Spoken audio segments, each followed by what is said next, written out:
vegetatif pada hewan. Apa saja yang akan kita bahas? Mari kita cari tahu.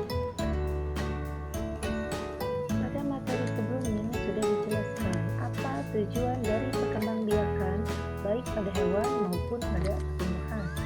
Tujuan perkembangbiakan pada hewan untuk memperbanyak keturunan dan juga melestarikan jenisnya. Perkembangbiakan pada hewan bisa terjadi secara seksual maupun aseksual. Pada pertemuan kali ini, kita akan membahas perkembangbiakan vegetatif pada hewan.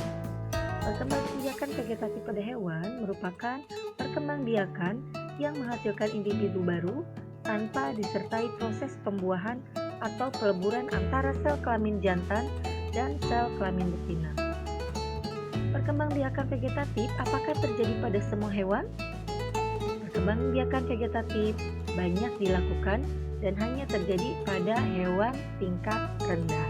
Untuk hewan tingkat tinggi, perkembangbiakan terjadi secara seksual. Ada berapakah perkembangbiakan vegetatif yang terjadi pada hewan? Perkembangbiakan vegetatif yang terjadi pada hewan ada 3 jenis. Yang pertama ada pertunasan, yang kedua ada fragmentasi, dan yang ketiga membelah diri.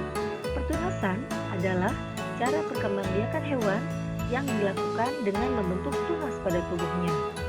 Sedangkan fragmentasi yaitu cara perkembangbiakan pada hewan dengan cara memutuskan bagian tubuhnya atau memotong tubuhnya untuk membentuk organisme baru.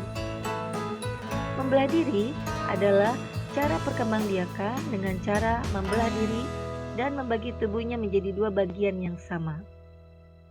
Perkembangbiakan pertunasan terjadi pada Hydra, Porifera, dan Solenterata. Fragmentasi terjadi pada cacing pipih dan cacing pita, dan membelah diri terjadi pada Protozoa, Amoeba, dan Paramecium. Untuk lebih memahami apa itu pertunasan, silahkan kalian baca materi yang sudah Ibu tampilkan. Pertunasan yang terjadi pada Hydra, Porifera, maupun Solenterata. Silakan disimak. Fragmentasi yang terjadi pada cacing pipih dan cacing pita.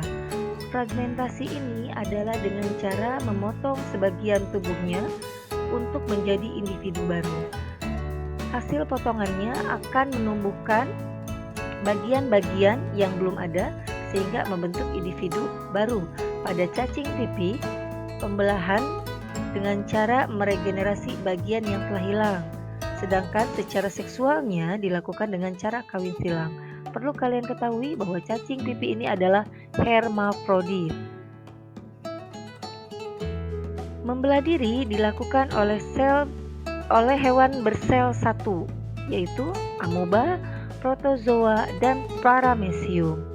Pada pembelahan diri, selnya akan terbelah menjadi 2. Masing-masing sel akan membentuk individu yang baru. Baiklah, setelah kalian mempelajari macam-macam perkembangan vegetatif pada hewan, silahkan kalian jelaskan kembali 3 macam perkembangbiakan vegetatif pada hewan. Tulis penjelasan kalian di buku tulis, kemudian foto, dan hasilnya silahkan upload di Google Classroom. Terima kasih sudah menyimak pembelajaran hari ini.